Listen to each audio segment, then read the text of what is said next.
Hi, in today's video, we are going to discuss about APIs that are used for Enterprise Java, which is called Enterprise Java Beans.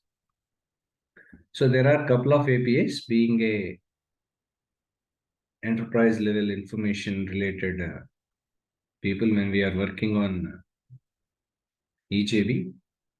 It is always essentially important for us to know about what are the different APIs that we are using. So in regard to that, the first is called of EJB API, which it normally uses. In this EJB API, majorly it defines the server component models, which will be provided the portability across different application servers, implementations. At the same time, it will also be used to implement automatic servers on behalf of the application components what we are using. So this is the one API which normally comes under the EJB part. The next was called JNDA, which is called the Java Naming Directory Interface. This Java Naming Directory Interfaces majorly explains us about the kind of interface APIs which provide access to the naming and directory services. There are different naming and directory services which normally we will be using like DNS, NDS, NIS plus, LDAP, COS naming, etc. After that, one more API which is called RMA, which is a distributed application which is called as a remote method invocation. RMA stands for.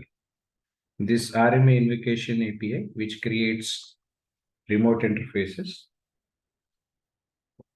for whatever the kind of distributed computing platforms in reference to the Java are we going to use. One more API called Java IDL. So this Java IDL is a kind of API which majorly creates remote interfaces which will be supporting this cloarde communication in Java platforms. At the same time, this Java IDL includes different IDL compilers. At the same time, lightweight and replaceable ORBs which supports AIOPs, all that.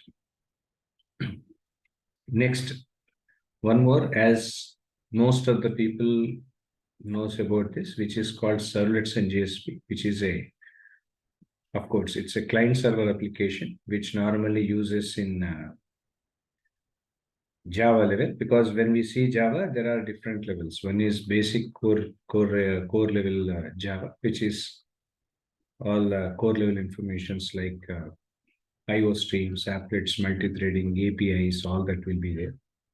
After that, advanced level, where you have this client server applications. To develop client server applications, we use servlets and JSPs on that. These servlets and JSPs and everything, this supports dynamic HTML generation, session management for browsing different clients, and everything will be used in this. This is what generally this servlets, JSPs and everything are being used. Next was JMS, which is called Java Messaging Service, which is also one of the API which normally we use.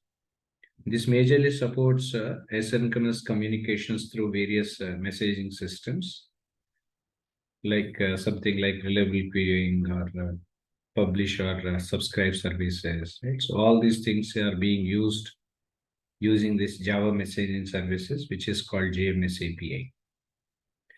Next API, which is called JTA. JTA stands for Java Transactions API, which is called as, which provides a transaction democratization of APIs whenever it is required. So one more API, which will be called as JTS, which we call it as Java Transaction Services. This Java Transaction Services is an API which majorly defines the kind of distributed transaction management services which are based on cloarde object transaction services, etc.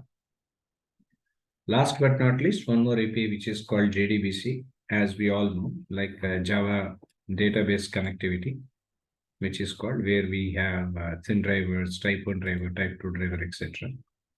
So this JDBC database access majorly provides uniform access to the relational databases. These relational databases can be either it could be DB2 or Informix, Oracle, SQL, Sybase, etc. So these are the different APIs which normally we use in enterprise Java, which is called EJB. If you have any information, if you have any queries in regard to this, if you have any training needs in regard to Java, EJB, all that, please reach out to the contact details, which will be posted in below to this video. Thank you.